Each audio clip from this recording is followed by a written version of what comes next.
Au fil des siècles, de nombreux peuples ont cherché à s'approprier le Proche-Orient israélo-palestinien, une zone grande comme la Bretagne. La terre y est fertile et permet une agriculture variée depuis des décennies.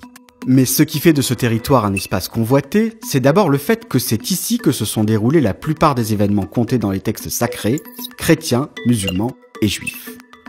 Cette terre a souvent été le théâtre de violents affrontements. Mais comment en est-on arrivé là? Pour le comprendre, il faut revenir plus d'un siècle en arrière. Les violentes persécutions dont ont été victimes les Juifs dans certains pays d'Europe au XIXe et XXe siècle poussent les Européens de confession juive à s'installer massivement dans la province ottomane de Syrie-Palestine. Dès 1917, le gouvernement anglais signe la déclaration Balfour, un texte à travers lequel il s'engage en faveur du sionisme, un mouvement international qui vise à donner à la communauté juive un territoire national propre en Palestine. Après la Première Guerre mondiale, la Grande-Bretagne prend le contrôle du territoire qui devient la Palestine mandataire, statut qui sera conservé jusqu'en 1947. C'est à cette date que l'ONU propose un plan du partage du mandat en deux États, un juif et un arabe palestinien, avec la ville de Jérusalem sous contrôle international. Le plan est adopté malgré l'opposition des Palestiniens et de tous les pays arabes, et en mai 1948, naît l'État hébreu. Ses voisins lui déclarent aussitôt la guerre.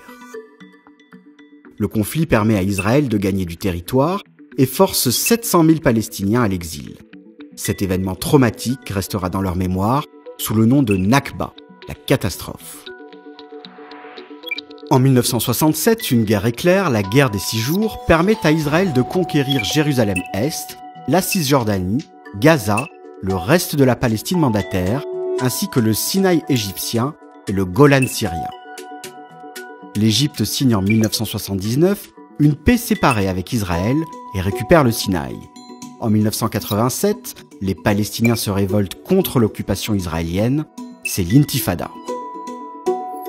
En 1993 sont signés les accords d'Oslo entre Yasser Arafat, le leader palestinien qui accepte de reconnaître Israël, et Yitzhak Rabin, le premier ministre israélien. Mais le Hamas refuse cette reconnaissance et multiplie les attentats. Après l'assassinat de Rabin par un extrémiste israélien en 1995, le processus d'Oslo se délite. À partir de 2001, le cycle attentat-répression reprend. L'armée israélienne répond souvent de manière radicale. Gaza, dont elle s'est retirée et qui est contrôlée par le Hamas, est soumise à un blocus, tandis que la Cisjordanie et Jérusalem-Est sont toujours occupées. Au fil du temps, des guerres et des cessez-le-feu avec ses voisins, Israël a redessiné les frontières de la région et accentué son contrôle sur ce qu'on appelle les territoires palestiniens occupés. Cela signifie que la Cisjordanie et Gaza sont des zones habitées par des Palestiniens, mais de nombreuses colonies de peuplement israéliennes y ont été construites. Ces colonies ont été réprouvées par la communauté internationale. Depuis des décennies, l'ONU et plusieurs pays du monde ont tenté en vain de négocier un accord de paix qui n'a jamais paru aussi éloigné.